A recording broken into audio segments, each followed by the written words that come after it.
We had some veterans coming to us and saying, you know, when are you going to tell our story? And now, the Bong Historical Center in Superior is putting the finishing touches on its new $50,000 exhibit on the Korean and Vietnam Wars.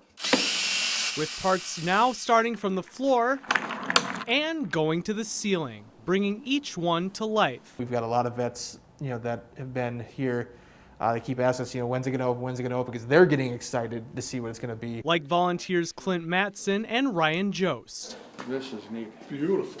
Allowing the vets to visualize their stories from the past. You're putting yourself right inside the exhibit, and you feel very much surrounded by Vietnam pictures and artifacts and so forth. Taking you back in time. We would be loaded on helicopters like this. And showcasing one of the first hands-on exhibits with Morse code. How we found the enemy and how the enemy was dispatched is what this whole room is all about. For Jost, it did surprise me, but it was just there. His memory of the Morse code alphabet never left. I did it for 4 years with the Army Security Agency. Even though he hasn't seen that alphabet in over 50 years. And I sat down and I tapped through the whole alphabet without even thinking. And soon, I think what people are really going to be drawn to is what eventually is going to be in this space right here. More people will know the stories of these local veterans through shared personal experiences in the final section of the exhibit. That's going to be a very powerful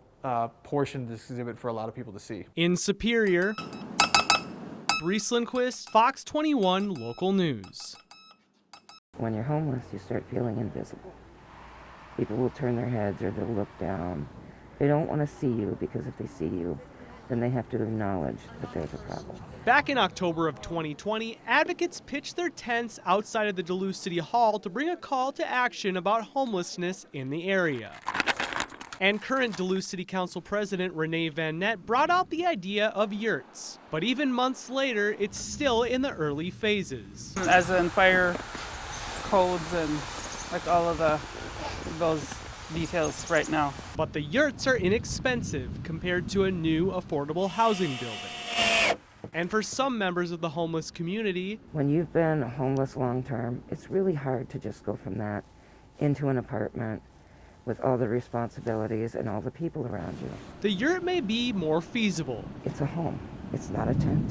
It's a home. Even though AIM Twin Ports Commissioner Cassie Standing Bear Helgerson is not homeless herself, she chooses to live in a yurt. For one, because I love the space. It's quiet, it's peaceful, it's comfortable.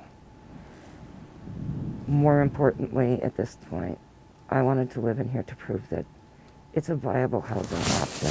And with the temporary home, AIM Twin Ports will also help the homeless with other useful skills to help them get back on their feet. They just want a home. They just want a place to be safe. In Duluth, Reese Lindquist, Fox 21 Local News. Ready, guys? All right, let's go. We're all about people and animal-powered recreation. And for 17 years, Positive Energy Outdoors has been offering programs for all ages. So we have sled dogs, draft horses, we teach kayaking, have rock climbing adventures. With the goal of educating their customers about the outdoors with every adventure. We're trying to blend the physical skills like paddling or climbing or learning to harness and drive a team of dogs. Ready, Gypsy? One more time. Folks are able to experience some of the natural history. But this winter has been a challenge for the organization with the lack of people traveling because of the pandemic. Our numbers have decreased with our youth programming, and families and adults from far and away haven't been participating as much. Still, Northlanders have been coming out in small groups to support the organization, and now with more facilities opening up, their after-school activity programs will be back. We're looking forward to offering a number of days of after-school programming for local youth. In Duluth, Reese Lindquist, Fox 21 Local News.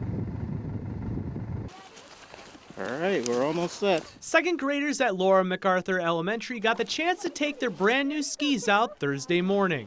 Because of a grant worth over $1,000, the school was able to purchase Snow Pup cross-country skis from the local Continental Ski Shop. They strap right on top of the boots. allowing the students to save time so they can get right to the action. We couldn't ask for a better day to get them out. For some of the second graders, it was their first time wearing cross-country skis. A lot of them don't have the background information to even know what that means. They think downhill skiing. So the fact that we're cross-country skiing too is just a whole new concept for them. And since social distancing plays a key role both inside and outside the classroom, students at Laura MacArthur now have a new opportunity to learn and explore. COVID wasn't on the mind of anyone today because we were able to just be outside and trying something new. In Duluth, Reese Lindquist, Fox 21 Local News.